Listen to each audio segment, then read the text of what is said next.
Hello!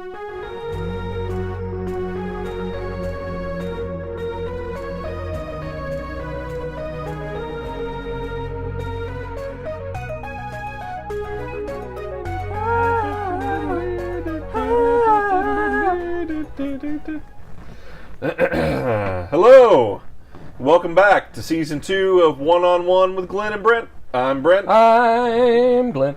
And today, we're entering the holidays, and so we're going to be taking a brief break, but we wanted to go ahead and preview the UK game. But before we get into that, let's talk about some things we've seen lately. Now, of course, last night was the game against UNC Wilmington. Yeah. Kevin Keats, the coach there, he was assistant coach here. Big recruiter for us, very important to Coach Patino. I enjoyed that aspect of the game. Rick came out before the game, said a lot of very nice things about Coach Keats. So it was a good game for him and his team. But there were a lot of bad and unfortunate things about that game. We did not play very well at all. And in fact, by any rights, we should have lost that game. We were simply outplayed on every possession. Now, my question to you would be, was that a function of looking ahead and not getting it up for a game such as this, playing a no-reputation team? You have to assume that that's the case. Everything that you've read, since then, is from the coach and from Montrez, as the team's captain, is that there are ego issues on the team, and apparently, as Rick said, there are now no more ego issues in the locker room following that game. Apparently, he referred to people looking for their own shots, reading their own press clippings. People are, of course, conjecturing about who he's talking to or about exactly. We won't stoop to that level. We'll let people draw their own conclusions. But, yeah, it seems like, I don't know if it's a matter of looking past that game as much as it is maybe being too impressed with their performance against IU in Madison Square Garden and thinking that they were unbeatable, when in fact, they are still very beatable. It's a real issue. They have trouble scoring. They don't have that guy who knows where to put the ball, in terms of passes, and you got a lot of guys looking for their shot. I mean, I love Montrez, but when you throw it down there and you're on the defense, you don't think about him passing it out. You think, go get him because he's going up with it. Mm-hmm. Well, and the only, I can only speak to, I feel like they have a playmaker in Terry Rozier. I feel like when they've gotten in those situations where things were kind of falling apart, he has managed to get that basket, get them back into it, refocus them. But is that enough for him? You can't save it every time, and not all those shots are going to go down for him. I think it's going to be a concerted effort. They have to get everyone back into being a team. The other thing I noticed, first of all, I did not see the whole game. I was there. It was underwhelming. I looked at the box score. Outside of the starting lineup, Quinn Snyder had 18 minutes, and just about everyone else, just a couple of minutes. He has shortened the bench. Didn't see some of the guys you'd been seeing. Mm-hmm. That's not a typical team with all the pressure all the time, which we probably won't be able to do. Yeah, it was interesting. This is the first game in a little while we haven't seen Anas Mahmoud. You barely saw Jalen Johnson. No Levitch. No Levitch at all, which means that Rick was never sure that the game was in hand because, of course, when Levitch enters, that's an automatic win. He shortened the bench, but more telling, I think, was the benching of Chris Jones. 8 minutes out from the end of the first half, and then he did not start the second half. That's why you saw so much more of Q playing the game, I think, because Jones was not out there. And to be fair, Snyder, I think, is looking better and better every game, gaining confidence.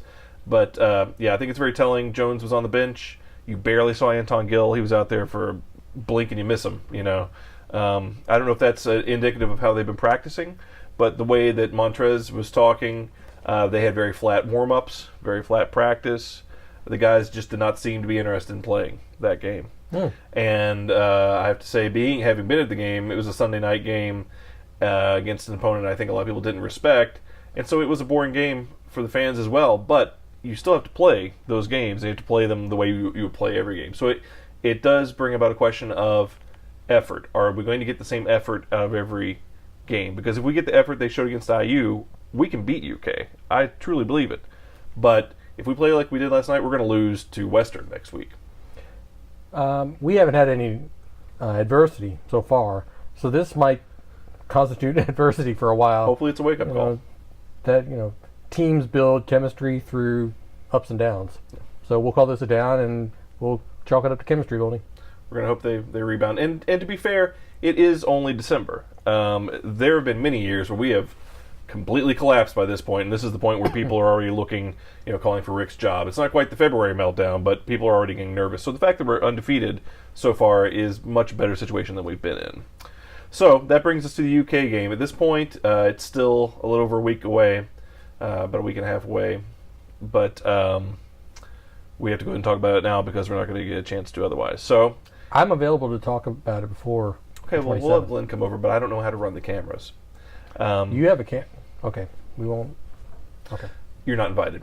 To be fair, it looks very likely that both teams will go into the game undefeated. If things hold true to form, UK should be able to skate on in there.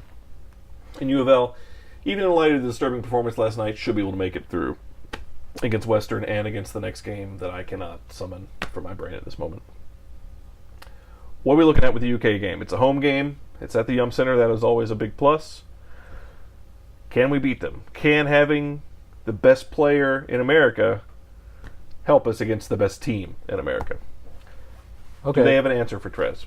We have home court advantage. We have slightly more experience. The defense will be there. We have pieces at every position. We're not perfect at every position, but we have a team there. UK, they lost Poitras, who might have been their best defender. Yeah. So maybe a little extra help there for U of L. The Downs, though, they're long.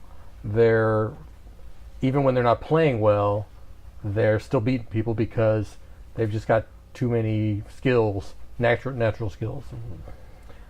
We can beat them.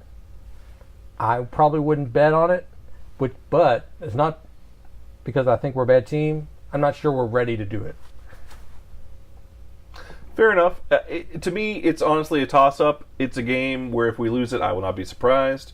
Again, just because of the size of that team and the fact that if we're going to win that, we're going to have to make some shots. We're going to have to make some outside shots. And at this point, we have not really proven that we can do that consistently. I do think Rozier is good at getting in the lane. He's really good at finding a shot. He can sort of hop in to the top of the key and penetrate and get a shot that way. So if Terry has a good game, it's possible that we can get some offense going. But otherwise, it's going to be a fight for sure. That being said, home game, and I want to believe it in my heart. So I feel like we can beat UK, but it's going to be tough for sure. I'd like to see him again at the end of the year when we pull ourselves together and we can give them the best fight we can give them. There you go. Well, I think that's about all I have. I want to wish people a happy holiday season, and I want to wish you well. The curtain's moving. Oh, it's the Cheeto face guy. Oh, but... Good evening, gentlemen. Hello. I heard a discussion about the University of Louisville men's basketball team. Yeah. Yeah. I am here on behalf of Mr. John Calamari, the head coach of UK, to say you will all be destroyed in the UK versus U of L game. It doesn't surprise me that you're a UK supporter at all, knowing what we know about you. It kind of figures into your whole psychological makeup. But you're the owner of the Louisville basketball team. Yeah, you've said many times, that you are the owner of the Louisville. During the break between Season 1 and Season 2, I sold the University of Louisville basketball team. Oh, really? And I am now 51% majority owner under Mr. Calamari at the University of Kentucky. I think these are lies, again. Yeah. Speaking of lies, I'm going to go ahead and read a letter. We've had another letter. Do you mind, Mr. Creep, if we go ahead and... Go right ahead. Okay. I'll just stay here and listen. A couple of weeks ago, we showed you our first bit of viewer mail, and we've actually had another letter come in the office. This is from a James Winston in Luttrell, Tennessee. Don't know where that is. That's in Tennessee, Brent. Would you like to read this one? I read the last one. Would you like to read this one to the people? Sure. Go ahead and take that in your mitts. Okay, here we go. One of the many letters we got. Dear Glen and Brent, Oh my Gorski, you guys are so darn funny. I love your show where you talk about basketball, not so much about video games. I'm your biggest fan. I just watched Season 2, Episode 1 on the YouTubes, and it was so good. At the end of the episode, Glenn said to please find you, so peekaboo, I found you. The internet is so cool, I love it. I'm just a really big fan, and I wanted to send you mail. Fan mail. There's a picture of mail and a fan. Get it? This There's is a picture of ridiculous. mail and fan. There's not much more creep. I love those funny puppets. They're so funny. That's you. Oh, well. Lol. Well, yeah. Can't wait for the next episode to come out. Maybe you can do a fan mail segment and then read my letter. There you go. That would be super cool, just like Batman. Batman is cool. Well, next week I will watch again if I have any internets. Where I live only get internets for 45 minutes, but I get the remote control for a full hour. So, lol. Your biggest fan, James Winston. Oh, well, thank you, So James. thanks, James. Now, we do appreciate this, and I don't want to give the impression that we don't, but we did notice when we got this letter that the handwriting on the envelope was identical to the handwriting on the last envelope we got that was written by a different person. And we have some suspicions that someone is having a laugh. My I don't know. theory. Brent wrote one, Glenn wrote the other. This is shameless promotion, trying to make people think that people out there actually watch this ridiculous show. If it's That's all I have to say. If it's about so it. ridiculous, why are you on it? Because I have no other alternatives, Brent. As owner of the UK basketball team, Right? I am contractually obligated to appear on this show, See simply how to it's speak possible. up for my team and my monetary investment. But if you're 51% owner, did you write the contract? No, oddly enough, Oddly enough, yeah. somehow that fell to Mr. Calamari, the head coach of UK. Well, there you have it. Well, folks, that's about all we have to say, I think, unless he's going to interject something else here at this point, I think. This show sucks. All right, and there you have it. Well, please look us up on the Twitter at Glen and Brent. I don't know.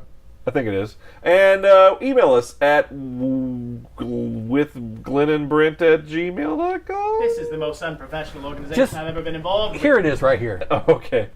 It's... And And here's this here. And here's a fluffy kitty. Alright. And here's this guy. Huh? Yeah. Alright, well, thanks, guys, and go Cards. Got better things to do. Double L's.